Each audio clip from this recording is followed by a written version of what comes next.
Welcome to Marbeck Dairies. I'm Marty Hallock. Between me and my wife, we operate Marbeck Dairies.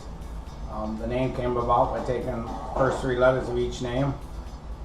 I guess we started back in 1990. We rented a farm up at Chippewa Falls with about 40 cows. We increased to about 60. We bought a farm here in Buffalo County, Wisconsin, just south of Gilmanton a little bit. And we started out with about 100 cows in a parlor there, and today we sit at approximately 900 cows with probably 950 head of young stock besides. The main management team is my wife and my son. I've had some long-term employees that are definitely key. My son Jonathan is in charge of, well, backing me up, which is probably the big job there, and then in charge of calves and transitioning and that. Transition cows.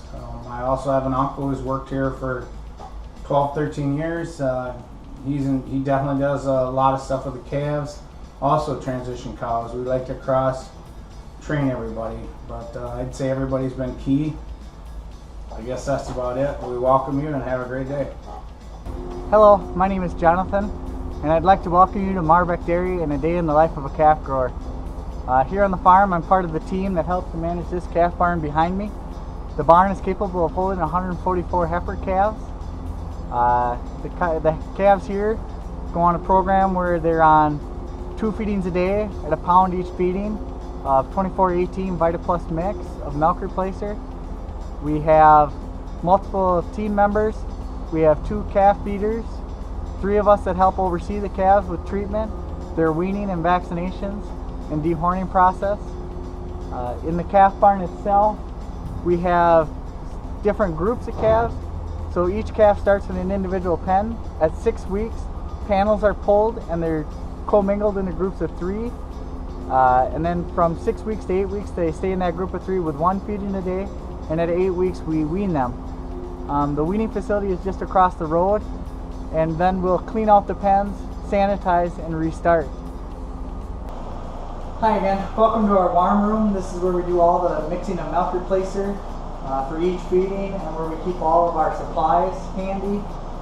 There's warm water supplied through 2 direct hot water heaters. You can see the pellet of milk replacer in the back. In just a second, I'll take us a view to see the scale where we actually measure each pound of milk replacer.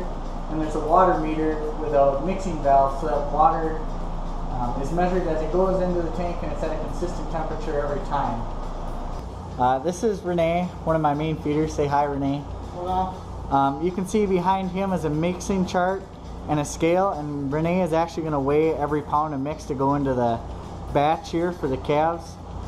We're just starting our first batch this afternoon.